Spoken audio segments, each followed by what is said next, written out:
여러분 혹시 중학교 때 하브르타라는 이야기 들어본 사람 손 들어보세요. 뭐야? 그 유대인 애들이 공부하는 방법. 혹시 수업 시간 해봤나 그걸? 아니요. 어떻게 알았습니까? 그 쌤이 설명해 주셔서. 어느 선생님이? 학교에 있는 쌤이. 학교 선생님이 그 수업 어떻게 스킵 안 하시고? 네? 하브르타 수업은 그렇게 수업은 안 했던 것 같아요. 알고는 정확히 알고 있습니다. 하브르타는 유대인의 공부 방법이에요. 그리고 그 하브르타에서 가장 중요한 내용이 지문이기 때문에. 자, 일단 지금 첫 시간이기 때문에 간단히 소개하겠습니다. 신정부 입학을 축하합니다. 선생님 이름은 이성일입니다. 1년 동안 여러분과 함께 수업하게 되어 기쁩니다. 여러분이 신정부에서 꿈을 이루는 데 도움이 되기 위해 최선을 다하겠습니다. 다음 슬라이드는 선생님을 소개하는 내용입니다. 4가지 중 한 가지는 거짓입니다. 무엇이 거짓인지 맞춰보세요. 자, 4개 중에 1개가 가짜예요. 자, 손 들어보겠습니다. 1번이 가짜다. 손 들어보세요. 1번 가짜다. 아무도 없나? 2번이 가짜다. 암벽 등반 무슨 어떻게 해? 마음의 의지. 3번이 가짜다. 마라톤 42.19를 어떻게 뛰려? 다음 4번이 가짜다. 책 한 권 쓰기도 어려운데 어떻게 8권을 써? 이건 의외로 없네. 네, 좋습니다. 그럼 잠시 불만 좀 끄도록 할게. 정답을 찾기 위해서. 1번은 선생님 맞아요. 선생님이 독도 앞에 찍은 사진인데 초등학교 과학교과서에 실려가지고 함께 1년에 재정적으로 60만 원도 받았어요. 7년 동안. 지금은 이제 교육과정이 바뀌면서 발전을 안고 있습니다. 여기는 한 몇 년 전에 울산문화예술회관에 전시되었던 선생님 사진입니다. 이 밑에가 이제 강이에요. 물안개가 싹 피고 강 가운데 있는 섬에 철새가 있는. 다음 사진은 여러분들이 보면 와 해줘야 됩니다. 선생님이 정말 좋아하고 아끼는 사진이에요. 아마 와 할 거예요. 와. 진심이지? 네. 진심하지? 네. 이게 히말라야 안나푸르나입니다. 오. 이게 히말라야 가올라기라는 산이에요. 둘 다 8,000m 넘는 산이에요. 지구에 8,000m 넘는 산이 14개 있는데 그 중에 두 봉우리와 은하수를 같이 잡은 사진인데 이 사진을 찍기 위해서 선생님이 히말라야를 갔고 정말 운이 좋아서 찍을 수가 있었습니다. 2번 경북동산 오. 북한산입니다. 자주는 안 합니다. 마라톤 42.195는 아니고 10km만 뛰었어요. 그래서 정답은 틀린 거는 3번이 틀렸습니다. 지금도 선생님은 매일 일주일에 한 5번 정도는 30분 정도는 뛰고 있어요. 이게 42.195를 뛸까를 고민을 여러 번 해봤는데 안 뛰기로 결심했어요. 왜냐하면 선생님은 한 80살까지 뛰고 싶어요. 그렇게 하려면 무엇을 아껴야 돼? 체력. 무릎을 아껴야 돼. 42.195는 아무래도 무릎에 부담이 갈 것 같아요. 뛸 수도 있겠지만. 선생님 쓴 책입니다. 하브르타에 대한 책이 많아요. 하브르타에 대한 책을 쓰고 그 다음에 메타인지가 뭔지 혹시 아나? 객관화. 어? 자기 객관화. 그렇지. 자기 객관화. 정확히 알고 있네. 내가 아는 것과 모르는 것을 구분하는 겁니다. 내가 이것을 아는지 모르는지. 공부가 뭡니까? 내가 모르는 것을 알아가는 것이 공부잖아. 그지? 그렇기 위해서 메타인지가 굉장히 중요한 거예요. 그 다음에 책을 여러 권 쓰다 보니까 누구나 책을 쉽게 쓸 수 있는 방법에 대한 책을 썼고 그 다음에 이 책은 선생님이 출판사로부터 의뢰받아가지고 계약금 100만 원 받고 공부 다 넘겨줬는데 출판사 사정이 생겨가지고 지금 아직까지 안 나오고 있는 책이에요. 그 다음에 이 책은 장인의 선생님 책입니다. 여러분한테는 광고는 아닙니다. 이걸 진진각 게임이라고 하는데 학년 초에 교사를 소개할 때 이렇게 하면은 좀 더 재밌는 소개가 될 수도 있고 그 다음에 수업에서 한 5분 정도 남을 때가 있잖아요. 그지? 그럴 때 얘들아 오늘 배운 내용 중에서 제일 중요한 문장, 세 문장을 한번 만들어봐. 그리고 그 중에 2가지는 진짜, 1개는 가짜를 만들어봐. 하면은 이제 제일 중요한 3가지 만들어야 되겠지. 그 과정에 뭐가 되겠어? 복습이 될까 안 될까? 돼요. 복습이 되겠지. 그리고 그걸 짜가고 서로 퀴즈 내기를 하는 겁니다. 그래서 짝이 틀리면 내가 설명을 해줘야 되죠. 그치? 이런 것들이 저절로 복습이 되는 겁니다.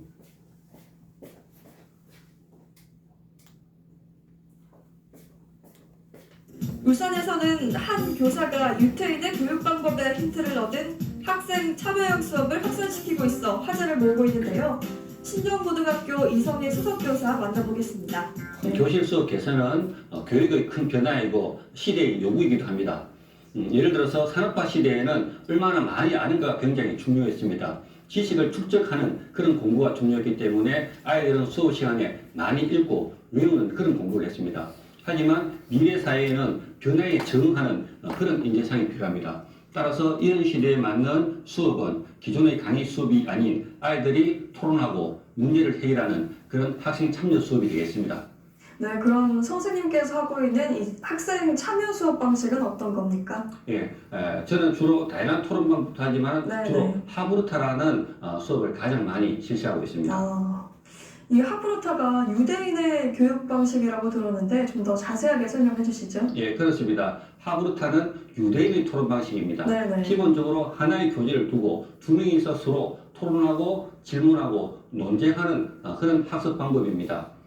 유태인 자, 오늘 할 내용은 오늘은 쌤과 여러분의 첫 만남이기 때문에 바로 진도를 나가지 않고 앞으로 1년 동안 쌤이 어떤 방법으로 수업을 하겠다. 그리고 왜 이렇게 수업을 하는지를 주로 설명하는 시간입니다. 자, 첫 번째, 하브루타가 뭔지, 왜 선생님은 질문 수업을 할 건지. 자, 이 사람들의 공통점이 뭘까요? 뭐 똑똑하다, 남자 유리, 남자 외국인 있는 거 말고 같은 민족, 전부 다 유대인입니다. 자유방임주의 이론을 만든 아담 스미스, 그걸 비판한 마르크스, 아인슈타인, 내일 주가 멸망하더라도 오늘 사가 흥부를 심겠다고 한 스피노자, 심리학자, 정신분석자, 프로이트, 엄청 유명한 사람들이 그지? 굉장히 유명한 사람들. 이 브랜드들의 공통점은 또 무엇일까? 정답은 똑같아요. 유대인이 만들었다. 맞아요. 다 유대인이 만들었어요. 어마어마한 브랜드들이거든요. 자, 여러분들이 평생 살아가면서 이 유대인들한테 쓰는 돈이 얼마나 될까? 여러분 부모님이나 여러분 한 가정에서 평생 동안 수십 년 동안 살아가면서 얼마나 많은 돈을 여기 있을까? 굉장히 많이 쓰겠지, 그지? 근데 돈보다 더 중요한 것은 시간입니다. 또 얼마나 많은 시간을 여기에 쓰겠습니까? 세일만 하더라도 5년 전만 하더라도 인스타 유튜브 하지 않았어요. 근데 지금은 인스타하고 유튜브 같은 것도 매일 합니다. 오늘 또 아침은 지금 유튜브를 들으면서 출근을 했고 가끔 못 뛸 때가 있습니다. 그럴 때는 이제 스쿼트를 하는데 스쿼트를 할 때 10분 스쿼트 유튜브에 딱 치면 아주 예쁜 아가씨가 나와가지고 10분 동안 말하면서 스쿼트를 해줘요. 그럼 시험 혼자 하는 것보다 훨씬 재밌어요. 따라하기도 쉬워요. 내 삶에 아주 소중한 유용한 도구가 되었어요. 어쨌든 우리들은 뭡니까? 평생 동안 살아가면서 굉장히 많은 시간과 돈을 유대인들이 만든 문화 속에서 살고 있는데 이게 우리나라만 그런 게 아니에요. 본사는 전부 다 미국에 있지만 전 세계에 없는 데가 없어요. 딱 북한 제외하고. 유대인들이 얼마나 부자겠어. 그래서 유대인들이 세계에서 가장 부자가 많은 거예요. 무엇이 유대인을 세계적으로 만드는가? 우리나라만큼이나 아주 머리가 뛰어나다라고 하는 데가 이제 유대인들이잖아요. 예. 거기서 왜 이렇게 훌륭한 인재들이 많이 나오는가? 다른 사람들이 궁금해서가 아니고 공부하는 게 좀 다르다. 하브루타라고 하는 공부법인데요.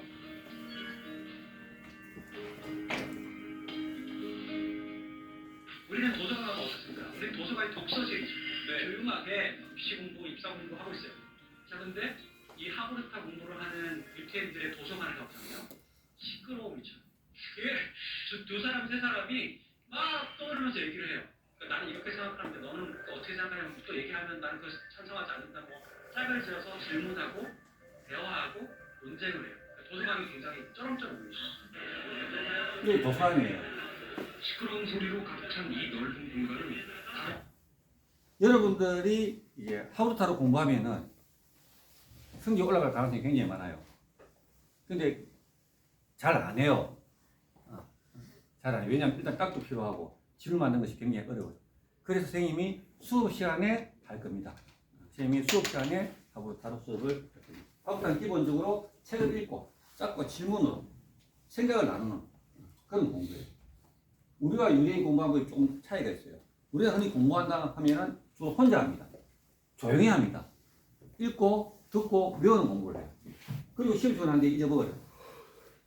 하지만 유대인들은 함께 시끄럽게 말하고 생각하고 질문하고 실천하는 거예요. 이 차이가 뭐냐면은 우리는 공부를 왜 하느냐? 뭘 잘 받기 위해서?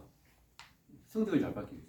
물론 유대인도 공부를 할 때는 기본적으로 성적이 중요합니다. 하지만 우리는 성적으로 끝나는 경우가 많고 그것이 나의 성공으로 끝나는 경우가 많은데 유대인들은 그것이 실력이 돼가지고 아까 그 사람들처럼 뭡니까? 세상을 변화시키고 여러분들의 삶 속에서도 유대인들의 그런 뭡니까?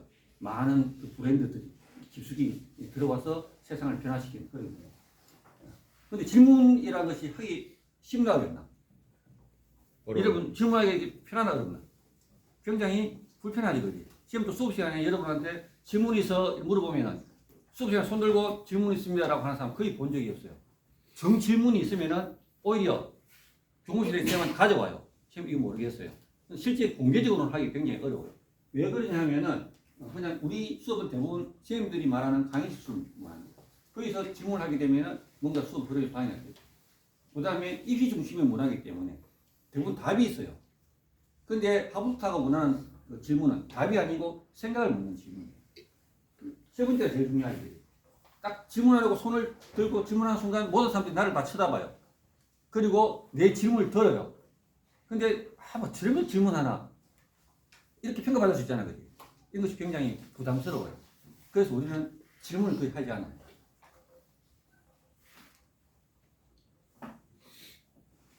그런데 유대인은 질문이 바로 권리예요.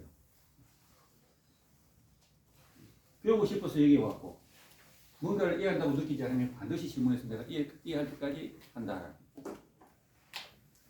질문의 차이가 우리나라는 인구가 5,200만 명인데 노벨상 2명이에요. 그것도 평화상, 문학상. 그런데 유대인들은 인구가 1,500만 명입니다. 우리나라 3분의 1도 채 안 돼요. 그런데 이 1,500만 명 중에서 반은 어디에 사느냐? 미국 살아요. 그럼 나머지 반은 어디 살까? 이스라엘 살아요. 우리나라 유대인 본 적이 있어 없어? 없잖아. 선생님이 하버드 대한 책을 이렇게 읽었었지만 실제 유대인을 만난 적이 없어요. 우리나라 사람들이 전 세계에 다 나와 있지만 실제 유대인들은 거의 뭡니까? 미국 아니면은 이스라엘. 그런데 노벨상 200명인데 거의 대부분 이렇게 공부 부분이에요. 유대인이 미국에 많이 사는 이유가 2차 대전 때 유럽에서 독일에서 많이 학살당했잖아, 그지? 그래서 피해간 곳이 뉴욕의 맨하탄에 있어요. 그 맨하탄에서 그 유대인들이 거주하면서 미국이 지금의 미국이 된 거예요, 실제적으로. 아까 그 브랜드들을 미국에서 창업함으로써 백화점, 은행 다 마찬가지입니다. 그래서 만약에 유대인들의 그런 어떤 게 없었다고 한다면 지금의 미국을 부를 수 있을까라는 그런 말도 있습니다. 그래서 어떤 사람은 미국은 유대인의 식민이다 이렇게 말을 하기도 합니다. 우리나라에서 노벨 문학상을 받은 한강 작가의 인터뷰 내용입니다. 딱 보면은 무슨 말이 제일 많아? 무슨 단어가? 질문이지. 책을 쓰는 것은 질문하면 답을 찾는 과정이고 계속 뭡니까? 질문하고자 했다. 앞으로 교육의 방향이 옛날에는 질문에 답을 찾는 교육. 실제 질문이지만 말은 실제 질문하고 되어 있지만은 실제는 문제입니다. 선생님이 문제를 내고 교과서가 문제를 내고 여러분들은 뭐라 합니까? 답을 찾습니다. 근데 그 답은 전부 같습니까? 달라요. 문제에 대한 답은 옛날에 같았나 달랐나? 다 같았잖아, 그지? 그런데 앞으로는 뭡니까? 여러분들이 수업을 하고 난 뒤에 거기서 배운 내용에서 스스로 질문을 만드는 겁니다. 그 질문이 같겠어, 다르겠어? 다 다릅니다. 그리고 그 질문에 대해서 여러분이 스스로 찾아보는 그런 공부를 할 겁니다. 자, 4분 난 제일 뒤에 고개 조금만 더 들어줘. 그래. 이왕 안 자고 있는 거 알고 있는데 조금만 고개 들어줘. 자, 그래서 오늘 선생님이 첫 번째 간단한 활동을 하나 할게요. 먼저 짝과 인사를 합니다. 자, 반갑게 하이파이브를 하든지 악수를 하든지 인사하세요. 시작. 일주일이 지났지만은 악수 뭐 하이파이브 안 한 경우가 대부분이지, 그지? 자, 지금부터 이제 질문을 통해서 짝과 공통점 5가지 찾아야 돼요. 그걸 아무데나 써도 됩니다. 책, 교과서 이런 게 아무데나 써도 돼요. 근데 주의할 사항은 관찰로 알 수 있는 건 안 됩니다. 예를 들어서 두명 다 보면 안경을 안 썼네. 뭐 이런 거는 안 됩니다. 또 미리 알고 있는 그런 것들도 안 됩니다. 예를 들어 가지고 뭐 이런 질문이 있습니다. 오늘 학교 올 때 어떻게 왔어? 버스 타고 왔어? 걸어서 왔어? 엄마나 아빠 태워줬어? 공통점 나올 수 있겠지, 그지? 이런 식으로 질문을 만들면 됩니다. 계속 물어가지고. 자, 지금부터 5가지를 만듭니다. 시작.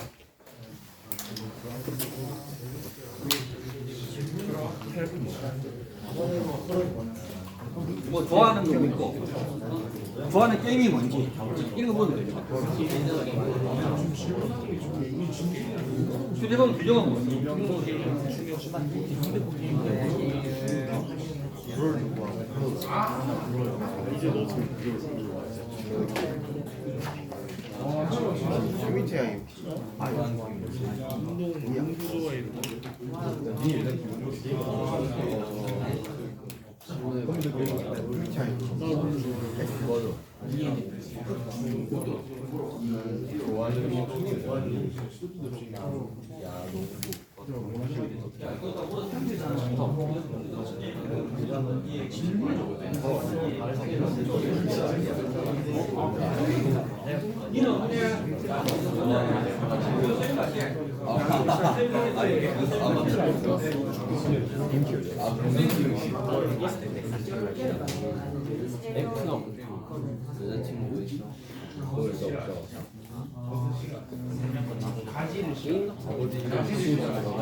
자, 박수건 시작. 네, 시험 정해상 여기까지만 하겠습니다. 자, 5개 발표해 봅니다. 버스 타고 학교 왔어. 패스. 오. 동생이 있고. 부모님 맞벌이. 아, 누나 있네. 책을 좋아한다. 예, 박수. 네. 책이 그 활동을 왜 했을까? 먼저 공통점이 나왔을 때 여러분 기분이 어땠어? 좋아요. 좋아지지. 빨리 뭔가 친해지는 느낌. 뭐 공통점이 있으니까 공감이 가는 느낌. 우리나라 사람들이 가장 쉽게 친해질 수 있는 방법은 뭔가 공통점이 있는 거예요. 예를 들어서 선생님이 서울에 대학생이 돼가지고 딱 갔습니다. 근데 우연히 어떤 새로운 사람을 한 명 알게 됐습니다. 알고 고향이 울산이에요. 좀 더 쉽게 친해지겠지, 그지? 근데 알고 보니까 신정구 선배예요. 어떻게 되겠어? 이런 공통점은 사람을 뭡니까? 금방 친하게 합니다. 기본적으로 공통점은 사람을 기분 좋게 하고 친하게 합니다. 그래서 앞으로 선생님이 질문 수업을 하러 가면 여러분 친해야 돼요. 왜냐하면 계속 질문하고 말을 해야 되니까. 그래서 여러분 친해지라고 이 활동을 했어요. 두 번째 이유는 뭘 가지고 친해졌어? 질문이지. 앞으로 선생님은 질문을 계속 여러분에게 하게 할 거니까. 그래서 질문을 습관화하는 그런 의미에서 이 활동을 했습니다. 자, 그럼 왜 질문 수업인가? 공부는 기본적으로 질문이에요. 학문, 공부지, 그지? 배울 학, 무슨 문? 물을 물을 배우면 뭐 하는 것이다? 묻는 것이다. 묻는 것이다. 배우면 묻는 것이에요. 그래서 인류의 이 위대한 스승들도 제자들을 가르칠 때 그냥 혼자 설명하지 않았어요. 대부분 제자들 묻고 답하고. 서울대학교에서 한때 가장 잘된 자기소개서 3가지를 학교 홈페이지에 팜플렛을 만들어서 소개한 적이 있습니다. 지금은 대학 입시에서 자기소개서가 없어졌어. 근데 몇 년 전까지만 해도 있었습니다. 근데 서울대학교에서 1년에 한 3,000명 뽑는다고 예정하면 평균 경쟁률이 3대1만 조금 넘어도 거의 만장의 자기소개서 중에서 제일 잘된 자기소개서예요. 그러니까 얼마나 훌륭한 자기소개서였어요. 첫 번째 보겠습니다. 뭐로 시작하고 있노? 정의, 질문. 질문으로 시작하고 있지. 정의에 대해서 여러분들은 2학기 때 시험하는데 수업 시간 배워요. 정의에 대해서 2학기 수업 시간 배워요. 그래서 정의에 대해서 배우는데 정의는 정말 다 무조건 의심 없이 좋은 것인가? 질문을 한 거예요. 질문하고 다른 막 인터넷 찾아봤어요. 그러다 보니까 공정무역이 공정 이 정의잖아. 굉장히 좋은 것이라 정의로운 것이라 하는데 막상 어떤 기업들은 이거를 이용해 가지고 그냥 단순히 뭡니까? 기업 이윤 추구에만 활용하더라는 겁니다. 그래서 그 문제점을 발표하고 배우고 느낀 점을 적고 이것이 내 진로에 어떤 영향을 미쳤다. 이렇게 썼어요. 자, 질문을 하고 찾아보고 수업 시간에 발표를 하고 그것이 나한테 미친 영향. 두 번째 보겠습니다. 자, 첫 번째 문장은 N형 반도체에 대해서 배웠습니다. 무슨 시간에 배웠겠어? 수업 시간에 배웠어요. 수업 시간에 배우고 난 뒤에 그냥 배우고 끝이 아니고 스스로 어떨까 하는 질문을 돌렸어요. 똑같습니다. 질문하고 바로 도서관도 가보고 인터넷 논문을 검색했어요. 그래가지고 어려움을 해결했고 배우고 느낀 점. 세 번째 자기소개서입니다. 역시 질문이고 이 질문이 생겨서 뭘 했어요? 책을 읽었어요. 책을 읽고 나중에 선생님과 얘기했어요. 그리고 그 과정에 또 배우겠지, 그지? 이 공통점은 뭐냐면 첫 번째 질문을 한다는 겁니다. 배우는 과정에서 그냥 가만히 듣고 외우고 이런 것이 아니고 이건 뭘까? 왜 그럴까? 호기심을 가져보는 거예요. 그러니까 여러분들은 선생님이 이야기하면 무조건 그냥 외워야 된다고 생각했어요. 이해해야 된다고 생각했어요. 하지만 이제 그걸 넘어가지고 왜냐하면 거기에 있는 내용, 여러분들이 외우고 있는 내용은 챗GPT나 네이버가 다 알고 있어요. 솔직히. 그렇다고 외우지 않아야 된다는 건 아닙니다. 기본 지식은 반드시 외우고 있어야 거기서 새로운 질문이 나올 수가 있어요. 공부가 계속 발전될 수가 있어요. 하지만 외우는 것으로 끝나는 공부가 된다고 한다면 앞으로 큰 의미가 없습니다. 왜냐하면 그 내용은 이미 다 알려져 있기 때문에. 그래서 질문을 해결하는 과정이 자기 스스로 탐구하는 과정입니다. 그 과정에서 틀림없이 뭔가 선생님이 설명해서 배운 거하고는 다른 배운 점이 있을까 없을까? 있어요. 있겠지. 그게 진짜 공부예요. 그게 진짜 공부예요. 카이스트에는 아직까지 자기소개서를 씁니다. 유일하게 카이스트만 자기소개서를 하는데 딱 질문이 두 개. 첫 번째, 자신만의 질문을 쓰세요. 배우자. 두 번째, 왜 이 질문을 했는지 800자 쓰세요. 자, 카이스트에 온 학생 같으면 굉장히 공부를 잘하는 학생이고 과학을 추구하고 또 세상에 대한 호기심이 많은 학생들이 있고 근데 너의 질문을 쓰고 네가 왜 그 질문을 하게 된지 이유를 써라. 자, 이거 딱 읽어보면은 그 학생의 수준을 알 수 있을까 없을까? 있어요. 거의 알 수 있지, 그지? 오히려 수능 1등급보다 과학 영역 1등급보다 뭡니까? 이 학생의 질문과 거기에 대해서 왜고심이 생겼고 이것을 내가 카이스트에서 어떻게 배워서 공부해서 해결하겠다 라는 것을 딱 보면 뭡니까? 카이스트 입장에서는 야, 이 학생 뽑고 싶다. 아니네 라고 생각할 수가 있겠지, 그지? 질문이 이렇게 중요한 겁니다. 질문은 그 사람의 수준을 알 수가 있는 겁니다.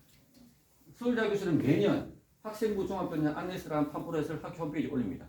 한 80페이지에서 100페이지인 건데 주로 어떤 내용이 많냐면 선배들이 나는 이렇게 공부해서 서울대 합격하시겠어요 이런 겁니다. 한 학생의 내용입니다. 수업에서 끊임없이 질문했습니다. 수업마다 평균 몇 개 질문했어요?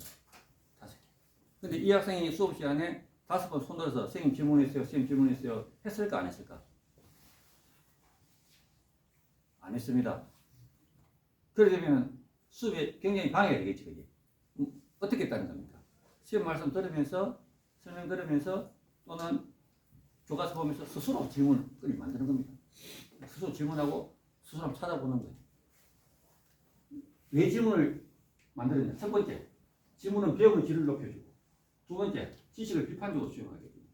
세 번째, 몰랐던 것을 같이 알아갈 수 있는 메타인지를 높여주고, 네 번째, 주입식 교육의 문제로부터 자신을 벗어나게 해주고, 그 다음, 이것도 중요해요.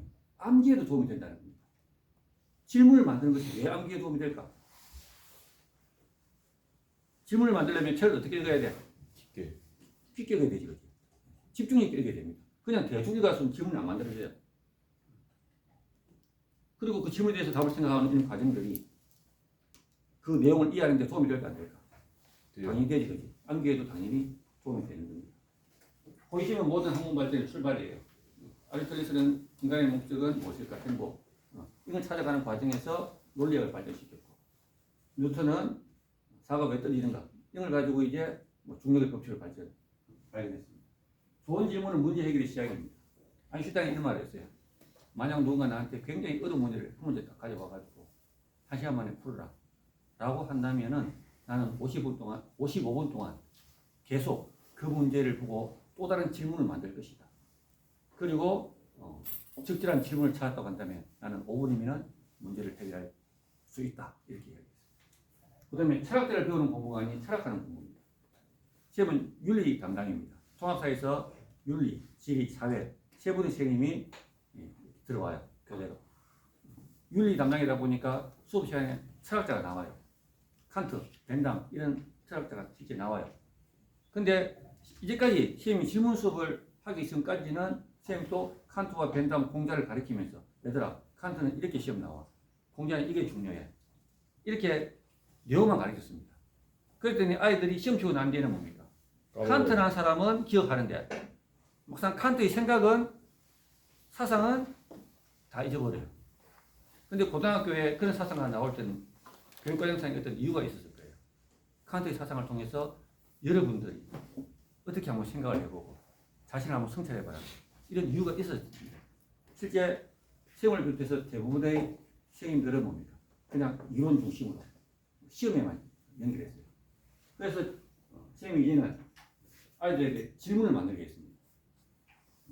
소크라테스를 배우고 난 뒤에 너 자신을 알라. 질문을 만들게 했습니다.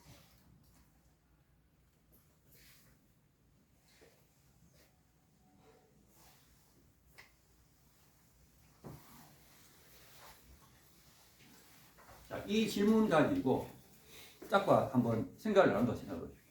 이게 뭐 하는 겁니까? 생각하고 철학하는 거잖아요. 시험 수업의 기본적인 틀은 이렇습니다. 뭐 매일 이렇게 하는 건 아니지만 기본적인 틀은 이렇습니다. 일단 선생님이 강의를 합니다. 그 다음에 여러분이 질문을 3개 정도 만들어요. 3개 만들면서 교과서를 읽겠지, 그죠? 네. 책을 이해해야 질문을 만들 수 있어요. 그리고 3개 중에서 제일 괜찮은 질문 한 개를 골라서 짝과 서로 생각을 나눕니다. 나는 이 질문을 왜 만들었고 이 질문에 대해서 나는 어떻게 생각해. 그리고 그 2가지 질문 중에서 또 괜찮은 것을 하나 골라가지고 모둠에서 토론을 합니다. 그래서 모둠에서 제일 좋은 질문을 골라서 칠판에 씁니다. 실제 뭡니까? 지식은 책에서 배우지만 책에 나오지 않는 지혜는 사람과의 대화를 통해서 생각을 나누는 과정에서 배웁니다. 그래서 유행격언에 쇠가 쇠를 날카롭게 한다. 쇠는 사람이고 날카롭게 한다는 것은 지혜를 이야기합니다.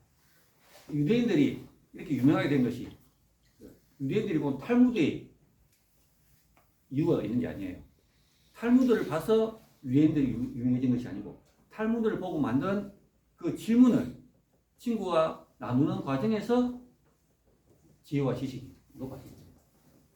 선생님 수업 사례를 하나 소개하겠습니다. 무엇이 옳은 일인가 선인가?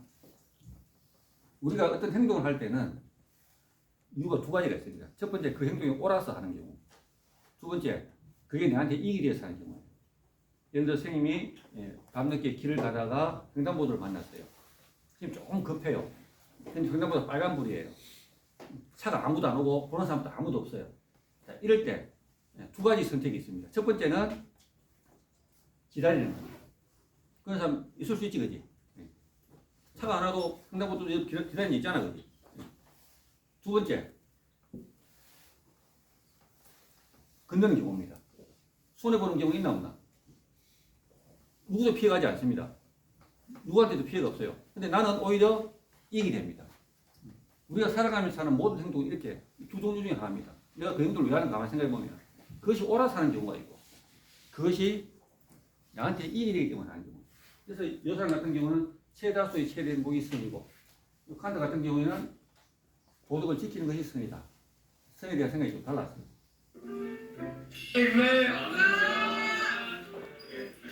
오늘 수업은 크게 4가지로 진행이 됩니다. 먼저 선생님이 칸트와 공리주의에 대해서 간단히 강의를 합니다.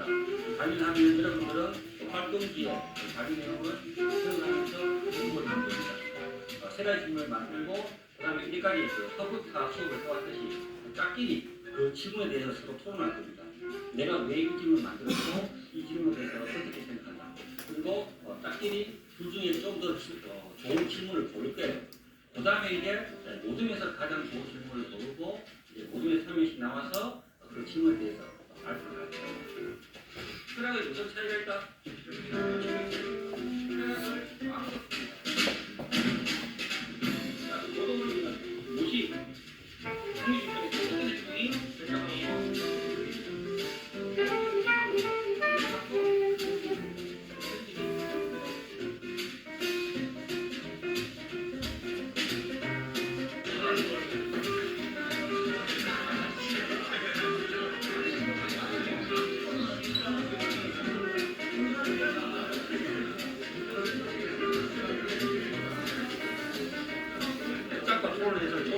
좋은 질문으로 다듬었습니다. 그리고 모둠에서 가장 좋은 질문을 만들어서 그 질문을 만든 학생이 이제 앞에 적고 그 질문 내용에 대해서 설명을 합니다.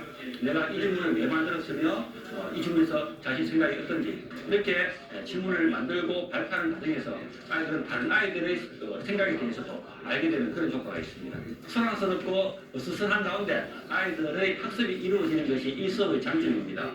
과거 우리 선생님들이 조용한 소리를 도 자기 동기를 우선시해서 그 행동에서 다른 사람들에게 피해를 자, 끼쳤다면 이 학생들은 진짜 모든 발표예요. 임이 들어서 칸트를 이제 비판하고 있는데 저희 질문은 행복은 절대적이다. 그때 행복 무시되고 자, 최다수의 최대 행복이 100명인데 만약에 소수의 무시해도 그것이니까 사람들은 된다면 실패를 뭡니까? 거듭해서 성공을 합니다. 비판하고 있는데 근데 실패는 고통과 불행을 가져다 주는 행위입니다. 근데 그렇구나라고 생각하기보다는 아무리 유명한 사상가의 사상이라 하더라도 이게 정말 맞는가 의문을 가지고 오는 이 가운데서 여러분들의 이게 공부는 그냥 뭡니까? 쌤이 이야기하면 무조건 듣고 이해하는 것이 아니고 이게 정말 맞는가? 그 다음에 왜 그런가? 생각해보는 그런 공부가 돼야 돼요. 그런 공부를 하기 위해서는 질문이 꼭 필요합니다. 시험 수업 활동지입니다. 시험 수업 활동지는 거의 대부분 여러분들이 다 찾아쳐야 돼요. 교과서에. 시험 설명을 많이 하잖아요. 교과서에 다 나와 있어요. 교과서에 나와 있는 내용을 선생님이 1시간 동안 50분 동안 열심히 설명하는 게 여러분한테 도움이 될까? 여러분이 스스로 읽어보고 요약하는 게 도움이 될까? 실제 여러분 스스로 하는 게 도움이 됩니다. 그리고 질문을 만들고 자기 생각 듣고 짝까 통하는 이런 식으로. 좋은 질문은 호기심을 자극하는 질문. 답이 아닌 생각을 묻는 질문. 그 다음에 찬반 논쟁이 가능한 질문. 학습 목표가 포함된 질문. 또 중요한 게 이겁니다. 삶과 연결한 질문. 여기까지 우리는 공부를 왜 했냐면은 시험을 위해서만 했습니다. 하지만 공부의 원래 목적은 뭡니까? 내 삶을 좀 더 낫게 변화시키는 데기 때문에. 근데 질문을 만들게 보면 자연스럽게 나라면 어떻게 할까? 이런 질문이 나오게 돼요. 질문 만들기 쉽지 않다고 생각하고 있습니다. 쉽게 질문 만드는 방법은 3가지입니다. 왜? 만약에 나라면 요 3가지를 염두에 두고 질문을 만드는 거예요. 왜 그렇지? 만약에 이렇게 되면 어떻게 되지? 나라면 그걸 어떻게 했을까? 왜는 이유, 만약에는 상상력, 나라면은 삶과 연결하는 질문을 만들 수 있습니다. 시험 조카가 전교 1등을 했어요. 시험 한 번도 해보지 못한. 학교는 어디냐면 방어진의 과학고등학교예요. 3년 동안 학원 한 번도 안 다니고 그냥 인간과 자기본적 공부했어요. 연세대 응용 통계학 급학해가지고 작년 8월달부터 올해 2월달까지 스페인에서 교환학생 마치고 지금 이제 3학년에 복학했습니다. 내가 어떻게 공부했느냐 볼게요. 그럼 질문과 관련된 공부 방법은 어떻게 해서? 질문 같은 경우에는 일단 교과서를 맨 처음에 읽을 때 정말 꼼꼼하게 읽어요. 한 줄 한 줄 한 줄씩 이 말은 왜 나왔을까? 왜 이럴까? 약간 과학 같은 경우에는 기본 개념이 있어야지 아는 문장들도 있어서 이 문장은 왜지 하면은 일단 인터넷은 다 쳐요. 인터넷 치면 웬만한 거 다 나오는데 뭔가 인터넷을 쳤는데도 뭔가 명확하지 않는 것은 포스트잇을 준비해서 이제 단순히 나와 있는 거다 내가 문제를 풀 수 있어서 알 수 있는 질문들은 그냥 스스로 찾아낼 거고 뭔가 그래서 모르겠는 거는 질문을 적어서 선생님들한테 질문했던 것 같아요. 선생님 이거는 왜 그럴까요? 그래서 그럼 질문. 자, 이 학생 시험 조카 같은 경우에는 아까 서울대 5개 질문한 학생과 공부 방법이 비슷합니다, 그죠? 근데 여러분들 이렇게 공부할 수 있겠어? 쉽지 않겠지, 그지? 그래서 선생님이 여러분에게 질문을 직접 만들라고 이야기할 거예요.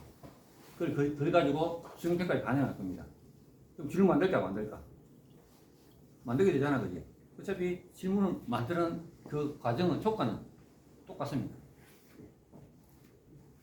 정인교대 교수님인데 이분이 이제 우리나라에서 질문 수업 강의를 제일 많이 하는 분이에요. 작년에 울산에 와서 강의를 하는 걸 선생님이 들은 적이 있습니다.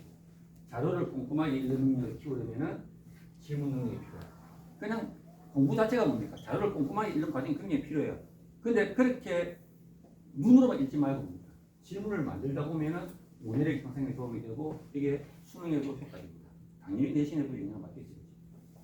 질문 한자로 보니까 본질 질자 물을 묻다. 무엇을 묻다? 본질을 묻다.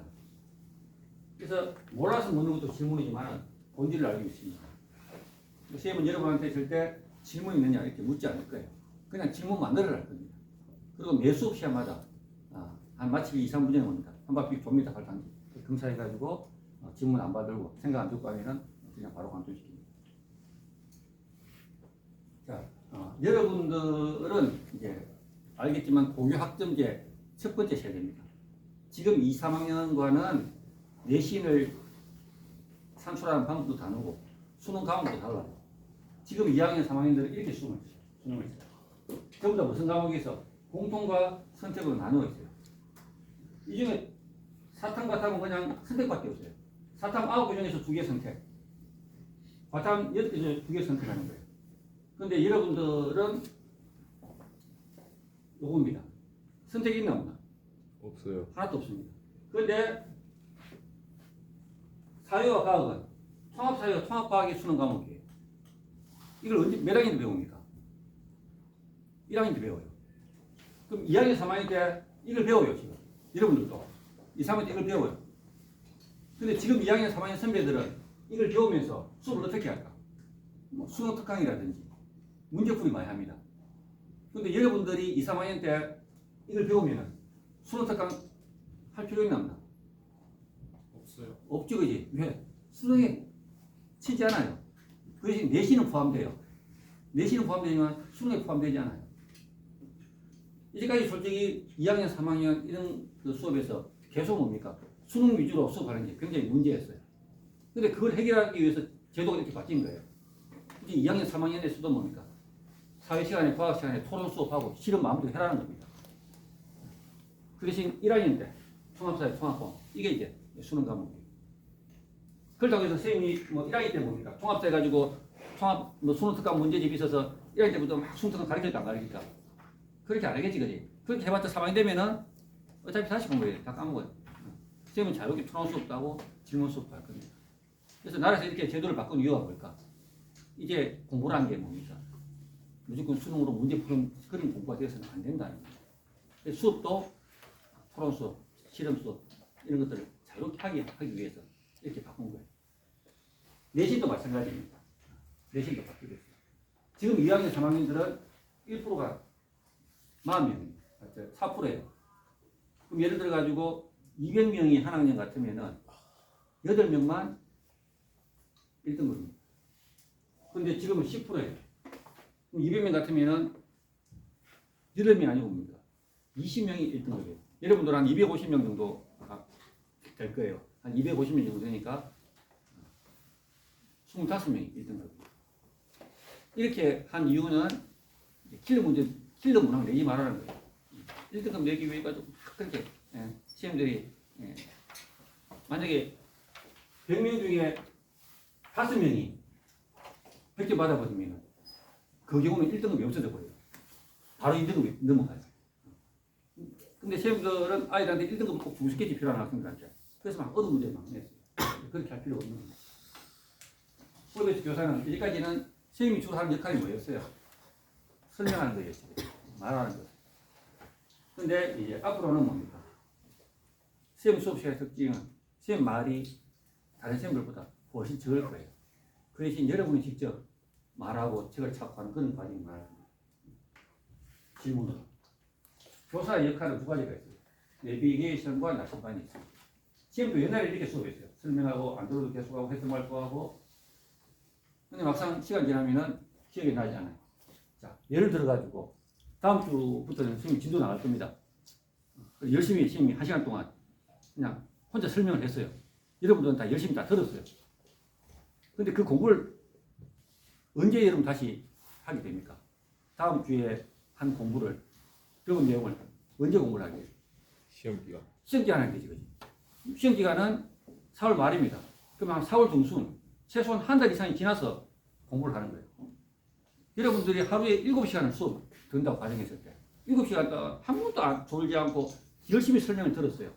근데 막상 공부는 뭡니까?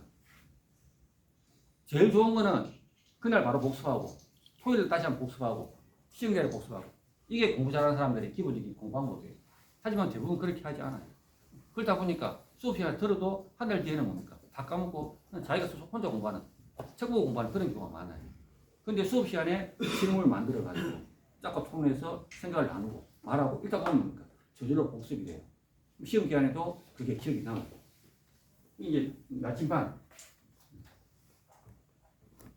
방장문을 제시하고 여러분들이 스스로 찾아보고 하는 이게 이제 나침반의 질문이에요. 지금 수업 후기입니다. 지금 막 설명할 때는 좋은 학생들이 많아요. 근데 막상 짝과 질문하고 토론할 때는 뭡니까? 내가 졸아버리면은 어떻게 해? 짝이 어떻게 돼? 역할을 못 하잖아, 그지? 그래서 미안해서 이면 경우가 많아요. 제일 많이 하는 말이 이런 이야기입니다. 질문 찾으려고 하다 보니까 수업이 끝날 때까지 기억하고, 심지어 뭡니까? 공부를 안 했는데도 시험 칠 때 기억이 나는 그런 경우도 많아요. 자, 선생님 채택 예시입니다. 지금 2학년 학생 중에 채택입니다. 2학기 때 여러분들은 사회 정의를 배울 거예요. 이 학생은 이 정의 자료에서 능력주의의 사회주의에 어떤 영향을 미치는가에 대해서 의문을 갖고 마이클 샌델의 공정한 착각 이 책을 읽었어요. 그리고 난 뒤에 알게 된 점을 적었어요. 자, 아까 서울대 학생의 자기소개서 내용이 어떻습니까? 비슷하지? 이게 두 번째 수행평가입니다. 선생님 지금부터 2개 합니다.